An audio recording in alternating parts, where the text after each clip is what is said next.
जय हिंद, वंदे मातरम, भारत माता की जय। भाई बहनों, स्वागत एक बार फिर से आप सभी का एक और नए और फ्रेश वीडियो में।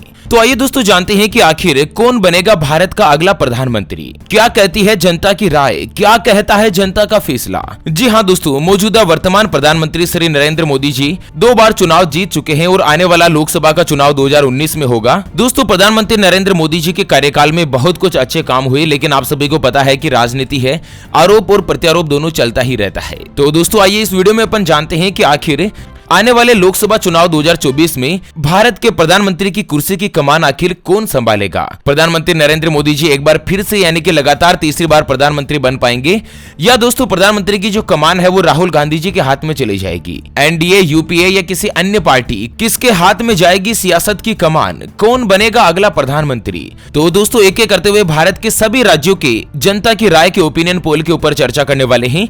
ऐसे में वीडियो को पूरा लास्ट तक जरूर देखिएगा। चलिए सबसे पहले तो मैं आपको बताना चाहूंगा कि भारत देश में लोकसभा की 543 सीटें हैं और स्पष्ट बहुमत के साथ सरकार बनाने के लिए 272 सीटों की आवश्यकता होती है। ऐसे में इस बार जनता की राय के मुताबिक 543 में से एनडीए को कितनी सीटें मिल सकती है, यूपीए को कितनी सीटें मिल सकती है और अन्य पार्टी के खाते में कितनी कितनी सीटें आ सकती है, पूरी जानकारी अपन जानने वाले हैं। सबसे पहले बात करते हैं मित्रों उड़ीसा के बारे में। तो उड़ीसा में लोकसभा की टोटल 21 सीटें हैं और जनता की राय के मुताबिक 21 में से मौजूदा प्रधानमंत्री नरेंद्र मोदी जी की पार्टी को 9 सीटें मिलने की संभावना है। यूपीए को यानी कि कांग्रेस के जो गठबंधन है ना, राहुल गांधी जी की पार्टी को 4 और दोस्तों केजरीवाल जी को 0 सीट मिल सकती है। ममता बनर्जी को 0 सीट और अन्य पार्टी के खाते में 8 सीट जाने की संभावना जताई जा रही है। कुल मिलाकर दोस्तों उड़ीसा में मोदी जी को केवल मात्र 21 में से 9 सीटें हासिल होती हुई दिखाई दे रही है। चलिए जानते हैं अगले राज्य असम के बारे में। तो असम में लोकसभा की कुल 14 सीटें हैं और दोस्तों यहाँ पर इतना बड़ा इतिहास रच सकता है। जनता की राय के मुताबिक 14 में से पूरी की पूरी 14 ही सीटें एनडीए के खाते में जाती हुई दिख रही है। यूपीए और किसी अन्य पार्टी के खाते में यहाँ पर 0 सीट मिलती हुई दिखाई दे रही है। दोस्तों अगर आप भी मौजूदा प्रधानमंत्री नरेंद्र मोदी जी को पसंद करते हैं तो इस वीडियो को लाइक जरूर करें और कमेंट बॉक्स में जय श्री राम अवश्य लिखिएगा। अगर आप चाहते हैं कि एक बार फिर से प्रधानमंत्री नरेंद्र मोदी जी बने तो जय श्री राम लिखकर दोस्तों मोदी जी का स्वागत जरूर कीजिए। चलिए बात करते हैं अगले राज्य उत्तराखंड के बारे में। तो उत्तराखंड में लोकसभा की अभी 5 सीटें हैं वर्तमान में और दोस्तों यहां पर भी एक बहुत ही बड़ा इतिहास बन सकता है। 5 में से पूरी की पूरी 5 ही सीटें यहां पर एनडीए के खाते में जाती हुई दिखाई दे रही है।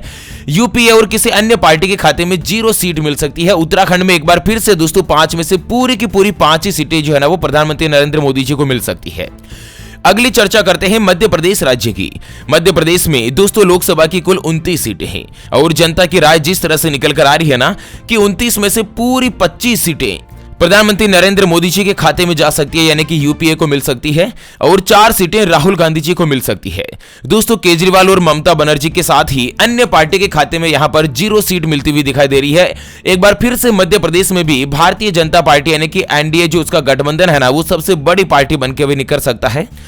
चलिए बात करते हैं दादरा और नगर हवेली के बारे में। तो दोस्तों यहां पर लोकसभा की कुल मात्र 1 सीट है और जनता की राय के मुताबिक 1 में से पूरी की पूरी 1 सीट जो है ना वो दोस्तों एनडीए को मिल सकती है। अगली चर्चा करते हैं पंजाब की। दोस्तों पंजाब में भारतीय जनता पार्टी का जो सिक्का है ना वो थोड़ा सा पिछड़ता हुआ रहता है, हमेशा की तरह इस बार भी, क्योंकि पंजाब में जिस तरह से जो किसान आंदोलन हुए थे और किसान आंदोलन के कारण पंजाब के जो किसान है वो नरेंद्र मोदी जी से थोड़ी सी नाराजगी भी दिखाई दे रही है। तो जानते हैं पंजाब की कुल 13 लोकसभा की सीटें हैं और 13 में से मात्र 2 सीटें यहां पर प्रधानमंत्री नरेंद्र मोदी जी को मिल सकती है, यानी कि एनडीए को मिल सकती है। राहुल गांधी को 0 सीट और दोस्तों आम आदमी पार्टी यानी कि अरविंद जी केजरीवाल की पार्टी को 11 सीटें मिलती हुई दिखाई दे रही है। ममता बनर्जी की यहां पर 0 सीट मिल सकती है और किसी अन्य पार्टी के खाते में भी 0 सीट ही जा सकते हैं। चलिए बात करते हैं अगले केंद्र शासित प्रदेश अंडमान निकोबार आइलैंड के बारे में। तो यहां पर भी लोकसभा की 1 सीट है और दोस्तों 1 ही सीट एनडीए को हासिल हो सकती है, नरेंद्र मोदी जी की पार्टी को जा सकती है। अगली बात करें मणिपुर राज्य की। मणिपुर राज्य में लोकसभा की कुल 2 सीटें हैं और 2 में से दोस्तों यहां पर एनडीए और यूपीए दोनों को जो रेशियो है ना वो बराबर बराबर बैठ सकता है, यानी कि 1 सीट एनडीए को मिल सकती है मोदी जी की पार्टी को और 1 सीट ही यूपीए को यानी कि राहुल गांधी जी की पार्टी को मिल सकती है। अगली चर्चा करते हैं झारखंड राज्य की। मित्रों झारखंड में लोकसभा की कुल 14 सीटें हैं और 14 में से 10 सीटें एनडीए को हासिल हो सकती है। 2 सीटों पर यूपीए पार्टी का कब्जा रह सकता है, जबकि बाकी बची 2 सीटों पर किसी अन्य पार्टी का कब्जा बन सकता है।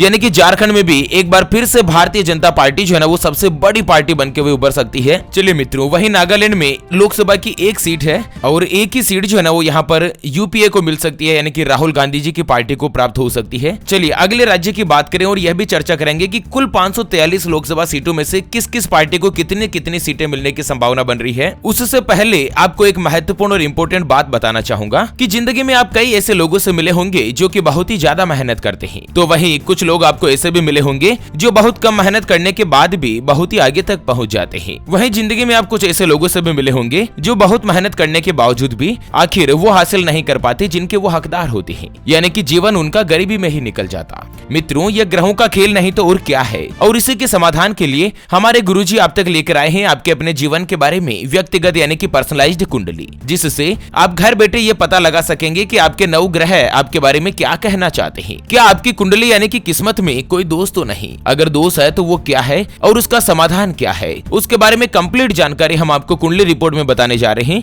जिसको अभी जो आप स्क्रीन पर नंबर देख पा रहे हैं ना, उसके ऊपर व्हाट्सएप पर संपर्क करके आप हमारे ज्योतिष आचार्य गुरुजी से बात कर सकते हैं और अपने भविष्य की कुंडली जानकर सभी समस्याओं का समाधान पा सकते हैं। और हाँ मित्रों, कुंडली बनवाना या गुरुजी को कुंडली दिखाना फ्री नहीं रहता है, इसके लिए 251 रुपए की फीस होती है। अगर आपकी कोई भी समस्या है जिसका आप समाधान चाहते हैं, जैसे कि आपके परिवार के सदस्यों में आपस में बनती नहीं है, पति पत्नी के बीच लगातार लड़ाई झगड़ा बना रहता है, या आपका व्यापार, आपका जो बिजनेस है वो लगातार नुकसान में, लॉस में जा रहा है, आपके ऊपर कर्ज हो चुका है जिसको आप चुका नहीं पा रहे हैं, घर में हमेशा धन की कमी बनी रहती है, या आपका विवाह का योग नहीं बन रहा है। बहुत जगहों पर आप रिश्ता देख देख कर आखिर थक चुके हैं, लेकिन कहीं पर भी कोई भी रिश्ता फाइनल नहीं हो पाता। आपको संतान का सुख नहीं मिल पा रहा है, बच्चों का पढ़ाई में मन नहीं लगता, बच्चे लगातार सरकारी नौकरी या अच्छी नौकरी की तलाश कर रहे हैं लेकिन उनको नौकरी मिल नहीं पा रही है। अगर कुछ भी समस्या है जिसका समाधान आप कुंडली बनवाकर जानना चाहते हैं, तो स्क्रीन पर जो नंबर देख पा रहे हैं ना, उसके ऊपर व्हाट्सएप पर संपर्क करके हमारे ज्योतिष आचार्य गुरुजी से बात कर सकते हैं और अपने भविष्य कुंडली के बारे में जान सकते हैं। चलिए मित्रों, बात करते हैं हिमाचल प्रदेश की। तो हिमाचल प्रदेश में लोकसभा की कुल 4 सीटें हैं और जनता की राय के मुताबिक यहाँ पर एक बहुत ही बड़ा इतिहास बन सकता है। हिमाचल प्रदेश की पूरी 4 में से 4 ही सीटें जो है वो एनडीए को मिल सकती है। वहीं अगर कर्नाटक की बात करें तो कर्नाटक में लोकसभा की कुल 28 सीटें हैं। 28 में से 21 सीटों पर दोस्तों एनडीए और बाकी बची 7 सीटें यूपीए पार्टी के खाते में जा सकती है, जबकि दोस्तों केजरीवाल, ममता बनर्जी या किसी अन्य पार्टी के खाते में कर्नाटक की 0 सीट मिलती हुई दिखाई दे रही है। चलिए बात करते हैं केरल राज्य की। तो केरल में लोकसभा की कुल 20 सीटें हैं और 20 में से यहाँ पर दोस्तों एनडीए को कुछ ज्यादा विशेष सफलता नहीं मिल सकती है। केरल में से दोस्तों 20 में से 1 सीट जो है एनडीए को मिल सकती है और बाकी की 8 सीटें राहुल गांधी को यानी कि यूपीए को मिलती हुई दिखाई दे रही है। आम आदमी पार्टी और जो ममता बनर्जी की पार्टी है उनको भी यहाँ पर 0 सीट मिल सकती है और 11 सीटें केरल की किसी अन्य पार्टी के खाते में जा सकती है। दोस्तों बात करते हैं महाराष्ट्र राज्य की। महाराष्ट्र में लोकसभा की कुल 48 सीटें हैं। 48 में से जनता की राय के मुताबिक पूरी 35 के लगभग जो सीटें हैं ना वो एनडीए को मिल सकती है, नरेंद्र मोदी जी की पार्टी को, और यूपीए के खाते में 5 सीट जाती हुई दिखाई दे रही है, जबकि बाकी बची 8 सीटें जो किसी अन्य पार्टी को मिल सकती है। और वहीं अगली चर्चा करते हैं चंडीगढ़ की। चंडीगढ़ में लोकसभा की 1 सीट है और 1 में से 1 ही सीट एनडीए के खाते में जा सकती है। तेलंगाना की बात करें मित्रों तो तेलंगाना में लोकसभा की कुल 17 सीटें हैं। 17 में से 5 सीटों पर एनडीए, 1 सीट पर यूपीए, जबकि दोस्तों बाकी बची 11 सीटों किसी अन्य पार्टी के खाते में जा सकती है। मिजोरम राज्य की अगर बात करें तो मिजोरम में लोकसभा की कुल मात्र 1 सीट है और यहाँ की जो 1 सीट है ना वो एनडीए या यूपीए किसी भी पार्टी के खाते में जा सकती है। जनता की राय के मुताबिक 50-50 के आसपास का जो माहौल है वो यहाँ पर बनकर सामने आ रहा है। और वहीं तमिलनाडु की बात करें तो तमिलनाडु में कुल 39 लोकसभा की सीटें हैं। 39 में से 20 सीटों पर नरेंद्र मोदी जी यानी कि एनडीए पार्टी का दबदबा बना रह सकता है, जबकि बाकी बची 4 सीटों पर किसी अन्य पार्टी के खाते में जा सकती है। गोवा राज्य की बात करें तो गोवा में कुल लोकसभा की 2 सीटें हैं और 2 में से लगभग प्रधानमंत्री नरेंद्र मोदी जी यानी कि एनडीए पार्टी के खाते में पूरी की पूरी 2 ही सीट मिलती हुई दिखाई दे रही है। सिक्किम राज्य में 1 सीट है और 1 में से ये जो सीट है ना वो दोस्तों राहुल गांधी को यानी कि यूपीए पार्टी को मिल सकती है। हरियाणा की बात करें तो हरियाणा में लोकसभा की कुल 10 सीटें हैं और यहाँ पर जिस तरह से जो जनता की राय निकलकर सामने आ रही है ना कि हरियाणा में से 10 में से दोस्तों आधी सीटें एनडीए और यूपीए दोनों को मिल सकती है, यानी कि लगभग 5 सीटें एनडीए को और 5 सीटें यूपीए पार्टी को मिल सकती है। बात करते हैं जम्मू और कश्मीर राज्य की। जम्मू कश्मीर राज्य में लोकसभा की कुल 6 सीटें हैं और यहाँ पर 6 में से 1 सीट नरेंद्र मोदी जी को यानी कि एनडीए को मिल सकती है और 1 सीट ही दोस्तों यूपीए पार्टी के खाते में जा सकती है। बाकी बची 4 सीटों पर लोकसभा में दोस्तों यहाँ पर किसी अन्य पार्टी का दबदबा बना रह सकता है। बात करते हैं देश की राजधानी दिल्ली की। दिल्ली में लोकसभा की कुल 7 सीटें हैं और आप सभी को पता होगा कि दिल्ली में दोस्तों अरविंद जी केजरीवाल का यानी कि आम आदमी पार्टी का दबदबा बना रहता है विधानसभा में। और बात करते हैं देश की राजधानी दिल्ली में लोकसभा के अंतर्गत तो कुल 7 लोकसभा की सीटें और 7 में से 6 सीटों पर एनडीए पार्टी जबकि 1 सीट जो है ना वो आम आदमी पार्टी के खाते में जा सकती है। मतलब दोस्तों स्पष्ट तौर पर जनता की राय जो देखी जा रही है कि मुख्यमंत्री के तौर पर अरविंद जी केजरीवाल को पसंद किया जाता है जबकि प्रधानमंत्री के तौर पर देश की राजधानी दिल्ली की जनता की जो पहली पसंद है वो एक बार फिर से नरेंद्र मोदी जी ही बनकर सामने आ रहे हैं। पांडिचेरी की बात करें तो पांडिचेरी में लोकसभा की 1 सीट और यह सीट यूपीए को यानी कि राहुल गांधी जी को मिल सकती है। तो वहीं लक्षद्वीप की बात करें तो लक्षद्वीप में लोकसभा की 1 सीट है और यह सीट नरेंद्र मोदी जी को यानी कि एनडीए पार्टी को मिल सकती है। बात करते हैं राजस्थान राज्य की। राजस्थान में दोस्तों मौजूदा वर्तमान विधानसभा जो कांग्रेस की और अशोक जी गहलोत यहाँ के मुख्यमंत्री है। लोकसभा की बात करें तो लोकसभा में राजस्थान की कुल 25 सीटें हैं और 25 में से 20 सीटें जो दोस्तों भारतीय जनता पार्टी को यानी कि एनडीए गठबंधन दल को मिल सकती है जबकि 3 सीटें जो है ना वो यूपीए को मिल सकती है। बाकी बची 2 सीटें जो किसी अन्य पार्टी के खाते में जा सकती है। राजस्थान से भी स्पष्ट रूप से जिस तरह से जनता की जो राय निकलकर सामने आ रही है ना कि मुख्यमंत्री के तौर पर जो है ना वो दोस्तों राजस्थान की जनता कांग्रेस को यानी कि अशोक जी गहलोत को पसंद कर रही है जबकि प्रधानमंत्री के तौर पर एक बार फिर से जो पहली पसंद है वो नरेंद्र मोदी जी ही सामने आ रहे हैं। बात करते हैं आंध्र प्रदेश की। आंध्र प्रदेश में लोकसभा की कुल 25 सीटें हैं। यहाँ पर 25 में से 15 सीटों पर एनडीए और 1 सीट के ऊपर दोस्तों यूपीए पार्टी के खाते में जा सकती है जबकि बाकी बची 9 सीटें जो है ना वो किसी अन्य पार्टी को हासिल हो सकती है।